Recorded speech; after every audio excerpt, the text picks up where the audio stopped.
接着我们要针对我们体验游戏时候的一个音乐跟音效去做一个增强哈。首先第一个哈，我们有发现到说游戏中的音乐它跑一次太短了，因为毕竟60秒哈，那音乐只播一次哈，后面都没有音乐了。第二个就是说我们讲的音效，就是这对游戏很重要哦。当猫咪吃到苹果，吃到炸鸡，其实要有对应的这个音效哦，对体验游戏来讲，感受会比较好哦。好，那体验游戏的背景音乐怎么去做处理哈？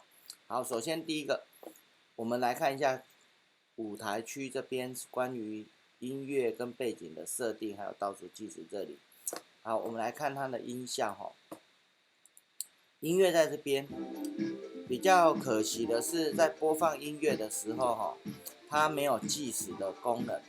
那如果小朋友你有手表的话，你可以大约去计算一下，它大概是6秒，8秒钟的时间哈，大概老师看，稍微看一下，大概是8秒。那如果是8秒哈，我们要接近60的过程哦，大概是64秒，对不对？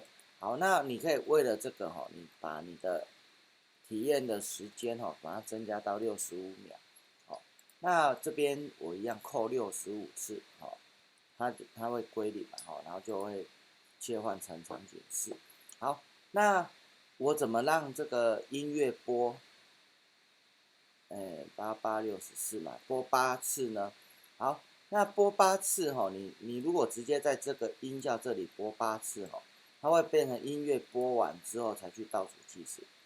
相对来讲哈，其实对我们的游戏体验来讲不是很合理。所以呢，我们在这个地方做一点这样子的一个微调，就是说我把它切开，第一个场景3呢，第一个城市呢，你就是做设定、切换背景，然后倒数计时。那第二个场景3，当我一样接收到场景3的时候呢，我来播8次音乐。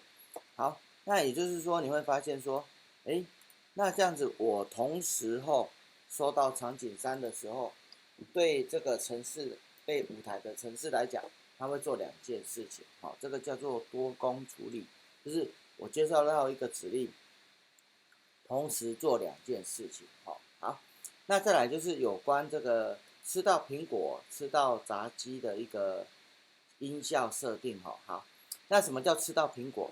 就是在这里，如果我掉落过程碰到猫咪嘛，所以说在城市来讲，我们用反过来苹果去碰到猫咪，但是对体验者来讲，它是猫咪去接到苹果，对不对？这是写程式跟体验者不同的一个角度。好，那当苹果掉落碰到猫咪，我们除了分数加1之外呢，我让它增加了一个音效的部分。好，所以我们来增加音效。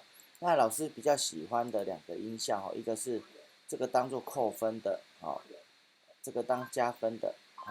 我喜欢这样子，就是当你有习惯的这个音效啊，或是背景的使用其实好处是你不用每次在那边都在那边找音效、找背景会浪费很多时间所以其实为什么常常做会熟练，其实你做程式的这个速度也会比较快。好，那再来炸鸡的部分，我们要那个好像有点什么 bowling 它都在效果里面bowling。好，这个加进来。那我就播放这个音效。好，那我们发现我们的分数都偏低，对不对？所以接到苹果我们让它加2分好了。好，OK，那以上针对这个游戏的音乐，还有吃到苹果的一个音效呢，吃到炸鸡的音效，来做一点微调。